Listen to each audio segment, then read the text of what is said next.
The WWE Renaissance Era. Let's watch.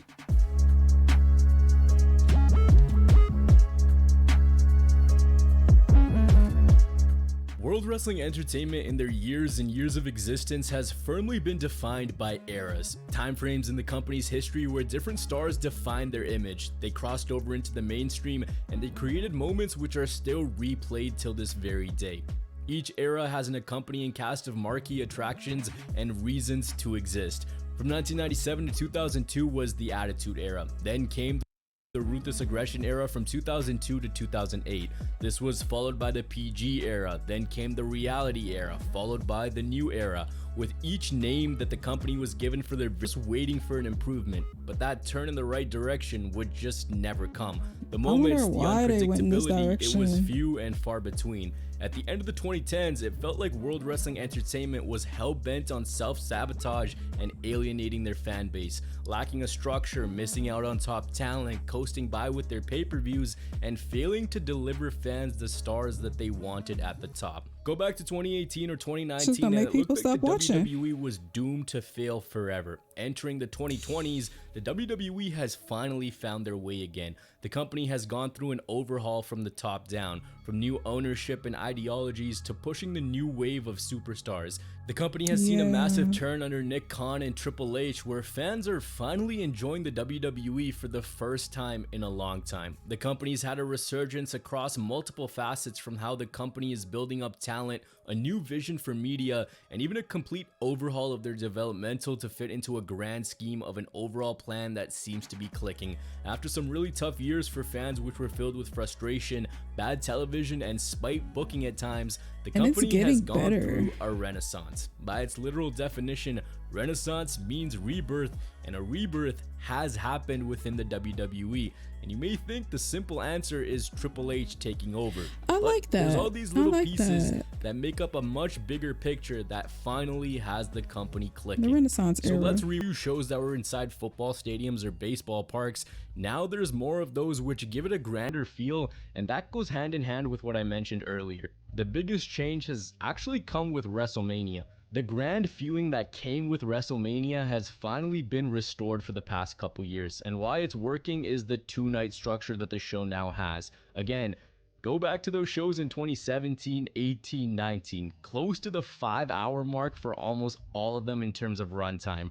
WrestleMania, though it was one of the biggest shows in the world, at times felt like a chore to watch, and it lost its sparkle. Instead of being a showcase of the best storylines and matches, it became this 5+ hour marathon where the company crammed as much as they could onto one show. So you'd usually get lukewarm critical reviews once these shows were done. Since Khan came in, WrestleMania has expanded to a 2-night format, night 1 Saturday and night 2 Sunday, which allows for more breathing room, makes the show much more digestible, and also gives the company the ability to space out their big matches. It was a change that at first seemed odd, but now seems reasonable that it happened. This change has led to more ticket sales, partnerships, and big-time matches. The rejigging of what and where a pay-per-view should be since 2021 is what's worked, and that falls under Khan, who is a key piece in WWE exploring these different markets.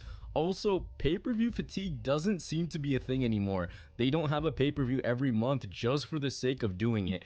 You don't need a TLC in December to fill a spot on the calendar, because if you end off your schedule in November, then the next one isn't until the Rumble in January, which fans will be hungry for, no doubt. SummerSlam went from arenas to stadiums. The WWE started to do more international shows, and all that came under the eye of Nick Khan. That hire in 2020, though simple for most fans, has had an unseen effect on the WWE. WWE, for their entire existence, has also been able to maintain connection to the entertainment industry, because at the core of it, they are an entertainment company. Music and television helped the WWE launch WrestleMania and get to new heights. But there was a point where it felt like the WWE was trying their absolute hardest to hold on to that relationship with the mainstream. Problem being, there was a huge disconnect between what they thought worked and what actually worked. The company brought in stars like Snooki, Jerry Springer, and Kevin Federline to continue to show that they were still relevant. Heck, they had an entire era corny. Oh. Of their flagship show have a cast of changing celebrity guest hosts to maintain that relationship so very desperately. Sometimes it was good, most times it was bad, and sometimes it was flat out cringe inducing. But those celebrities didn't really do much for the WWE in the grand scheme of things. What's a one-off appearance really going to add, aside from your hardcore fans rolling their eyes at some very It's even more segment? cringe when it's like, I see what you're doing. That the company has ironed out. They I see what you're trying to do, how to and it's not incorporate working. names from the outside. Whereas before, the goal was, let's just bring in these guys and use them in a segment for a bit, maybe force them to wrestle, even though they have no intention to and they don't really care. Now they have them seamlessly fit into the company. At the top of this is Logan Paul, one of the biggest names in combat sports and multimedia. With him, he brings a reach of millions. His addition to the company seemed pretty harmless on the surface, but he's been able to give the WWE an exposure among young adults and fans who maybe don't follow the company but follow what Paul is doing, even if they're just hate watching the guy. The biggest tool he's got is his online reach and the ability to market. Just look at how many views his Impulsive podcast gets. It's these crossovers that are working and helping people like Seth Rollins be seen by those who wouldn't know who the guy is. And it's going both ways. The WWE gets eyes on them because people want to see what Paul's doing, and by working with him, guys like Cody and Seth are being put into this mainstream avenue where they get some more exposure than they normally would have because of the built-in fan base that he has. Even if the exposure is so simple. Even though he's a cornball, it works. You know what I'm saying? Him being in the universe, it actually works. Like, it doesn't feel forced. It doesn't feel like why is this guy here? He's actually doing pretty good. Even if you don't like him or you do like him. But no, I think it was smart to bring him on or whatever. Now, I don't know his passion for wrestling. I never knew that he was into wrestling like that, but yeah, I think it's a really great idea that they brought him over, because that brings his fans over, which brings more views, which brings in more money. So as to the wrestler that was on Logan Paul's podcast, it helps them get those names out constantly. I thought he was a boxer, and or not is it his just brother? for a one-off. What's an added bonus is Paul is a natural athlete and he's come into the WWE and made big time waves. The believability factor is there because he can go in the ring. They've kept him a special attraction where he only wrestles at the biggest shows 2 or 3 times a year, and he's been great for the WWE. Instead of an ever revolving door of people that serve a single time purpose and that WWE fans couldn't care about anyways, they finally figured it out. Same thing goes for Bad Bunny, one of the most popular artists on the face of the planet. His appearances in the WWE have helped them garner huge mainstream headlines because he brings that worldwide reach. These guys both wrestle and do well, and again, it goes both ways. Fans care, so do media outlets. How do you pique someone's interest who won't watch the WWE? Here's someone you may know, they're actually wrestling on our card, and they do it a few times. Opposed to here's a celebrity paraded out without any rhyme or reason. Please put it on your website. Who are the ones that can land you on the big time publications? Who are the ones that can help make waves for it? Again, both Bad Bunny and Paul started appearing in 2021 under Khan's reach. I think maybe when we started even bringing in like Logan Paul and Bad Bunny into it, and just seeing like even Bad Bunny's match at WrestleMania, I guess his first real match at WrestleMania, I guess 37. That I feel like people were starting to go, oh, Bad Bunny's part of this. Oh, I haven't watched wrestling in a long time, or I've never watched wrestling, but I like Bad Bunny, so now I got to start watching. Yep. Yeah, there's a lot. That's not why I started watching. On what you guys are doing. Like you said, more now than ever. Again, overhaul seems to be the word of the video, and I'll continue diving into it with NXT, which was another necessary step that needed to happen in order for things to become one functioning machine. The NXT brand has been around for over a decade, and what initially started as the company's replacement for the ECW revival became a cult classic among fans who were jaded with the WWE's main roster. The focus on Raw and SmackDown was the big, jacked up dudes who were the textbook definition of wrestlers, and stories that felt like they changed course every minute. Meanwhile, on NXT, they had a different in-ring product, a product that a lot of fans wanted to see. They were slower with their storytelling. You had to look for those Easter eggs, and they kept rewarding you for following the product. The brand had their peak from 2015 to 2019, so you can imagine the outrage that came in 2021 when everything was stripped away and the super indie once again transitioned into becoming a farm system. The focus became less on short-term gain and instead creating future stars that had the star power and athleticism to become big names in the WWE. And early on, it was a tough watch. Nickelodeon NXT was rough because they stripped it all down entirely. They wanted to do things their way, and looking back at it now, I mean, I said it back in 2021 too, but it's a step that needed to happen. The rebrand came out of left field, but it's since settled nicely. It has a nice blend of young wrestlers, some stars from the main roster, and the in-ring quality that fans loved back in the black and gold days. Again, another overhaul done by Triple H and Nick Khan.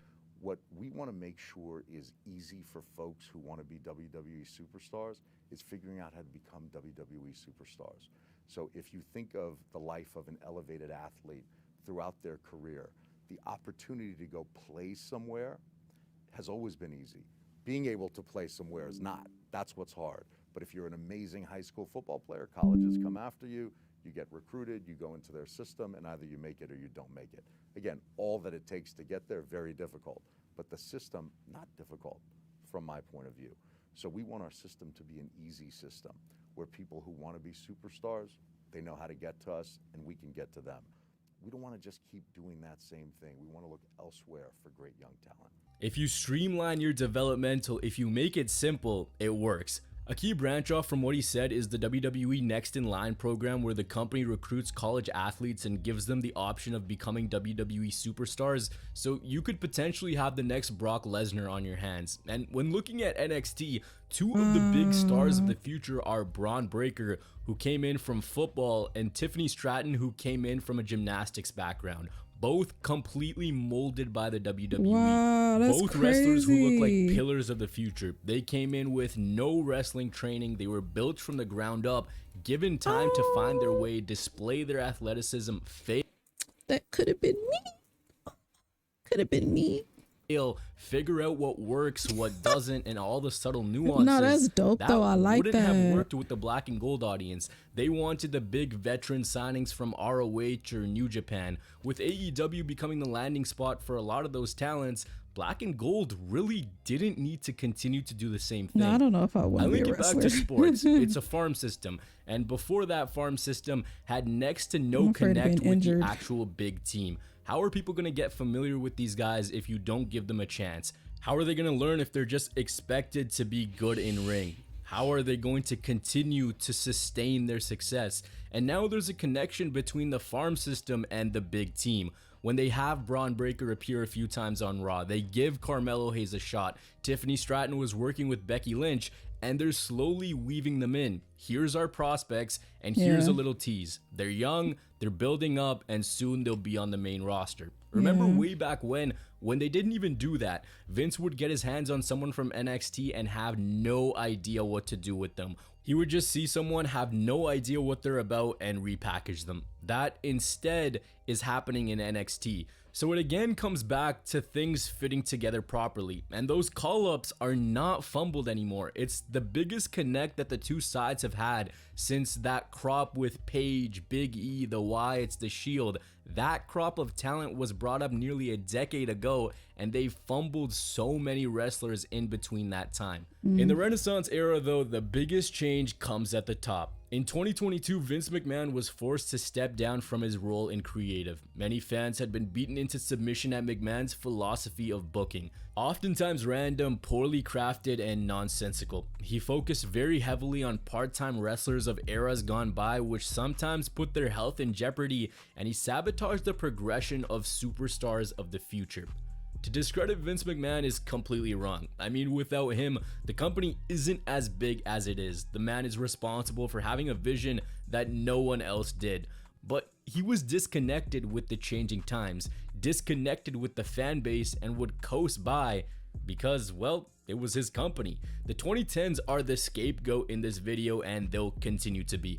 Under his watch, the company missed out on so many top stars by giving them lukewarm pushes before they'd fade into obscurity, and they'd essentially be the forgotten toy that was the shiny one for all of one episode of Monday Night Raw? With him, sometimes it would feel like you were being force-fed what he wanted to give you, while what you wanted was intentionally dangled in your face and not given to you.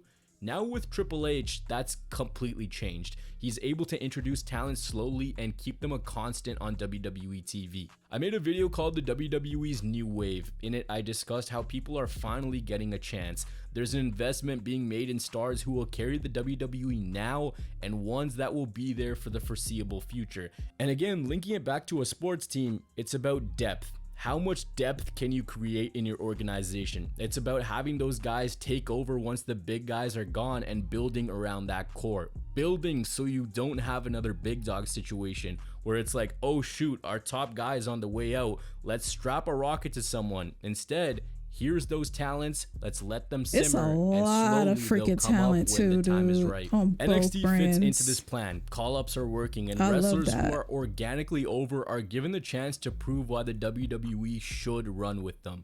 It's a huge contrast to before, where molten hot acts would emerge, fans would be cheering their guts out, and they'd immediately be made to look like comedy acts because they didn't fit Vince's vision. It links back to what I talked about earlier. You need a connect from upper management and the talent, and right now that connect is there. Under Triple H's eye, the company has focused on doing what a television show should do, and that's storytelling. A key difference is instead of it being a 30-minute episode, it's one concurrent story that seems to have logical start and end points. He's also focused on giving fans a great in-ring product, which he was a huge fan of in NXT. The WWE finds himself in a similar situation to the Ruthless Aggression era, where they had stars of a previous generation plus ones that are slowly building up. And when that happens, you have limitless possibilities. Now, I do want to point out that not everything has been perfect under Triple H. There are some people that give him blind credit without looking at his flaws, and he does have a lot of them, but at least there's structure. Under his watch, the WWE has been quite strong. Look no further than CM Punk. They were able to repair their relationship with CM Punk. Who knows, in an alternate universe where Vince is still around and the WWE is not the same, maybe his ego gets in the way and we don't get CM Punk back in the WWE. They're open to doing business with others and with other companies.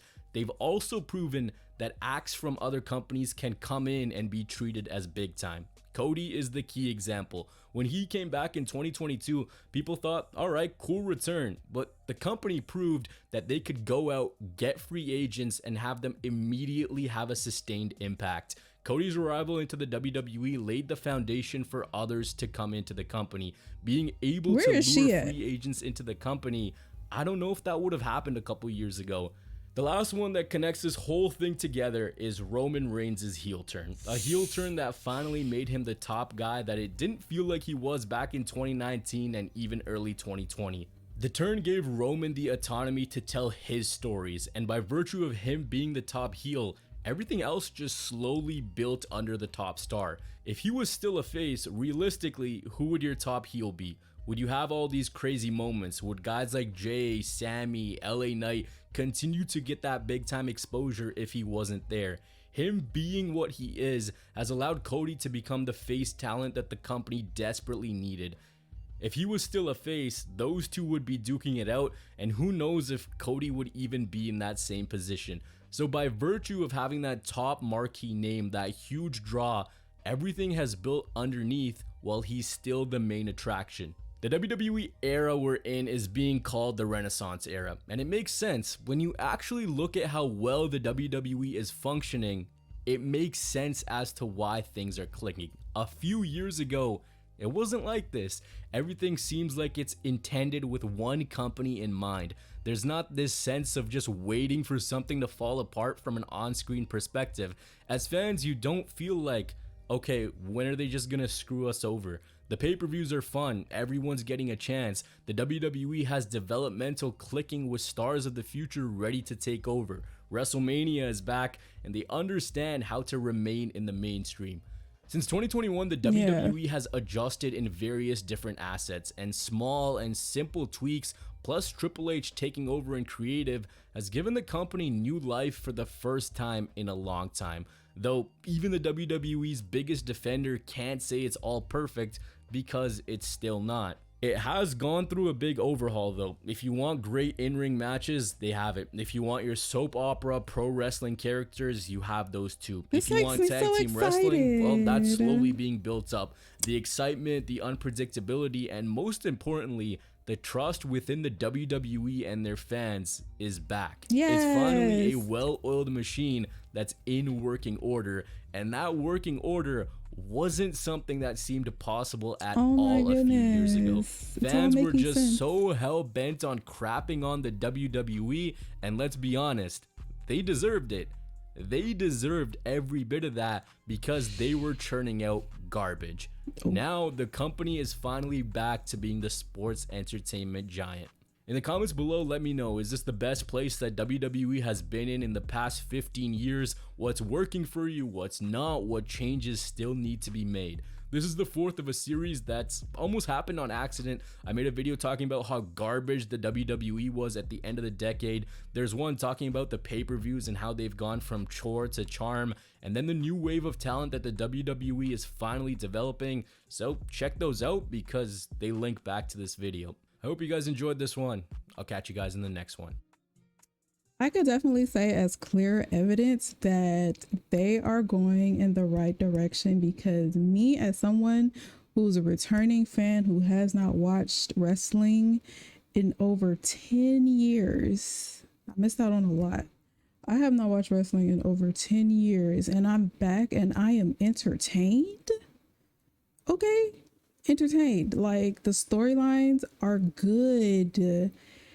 So it makes me so happy and excited to see that they are going in the direction that they are going in. I'm guessing the Renaissance Era is what this creator made up. But I like that though. I like the Renaissance Era, or the rebirth or whatever, because the storylines are really good with Cody and the Bloodline, and, you know, Gunther and Miz, and the Street Profits, and all these different like characters and stories. I'm really like enjoying them. Oh my god, and Rhea Ripley in the Judgment Day. Like, I got my people that I don't really like so much, and then I got people that I'm rooting for, and that's what I love. I love that I have like different characters where I feel something, or different storylines where I feel something. You know what I mean? And I'm locked in. Like, I want to see like what's gonna happen next week, or what's gonna happen at these pay-per-view shows. So yeah, I can attest that they're definitely doing something, because they got my attention. Because me coming back and watching wrestling was just random. I'm like, you know what, I haven't watched in a long time. Let me just watch, you know, let me just do some reactions. Let me watch a couple of shows and see how I feel about it. And I'm like, okay, I like these. I like LA Knight. I like the Bloodline storyline and all of that. So yes, I'm excited. 2020. I keep saying this over and over, but 2024, we are gonna eat. We're gonna eat so good. But leave some comments down below. Let me know what you guys think. And yeah, I will see y'all in the next one. Toodles.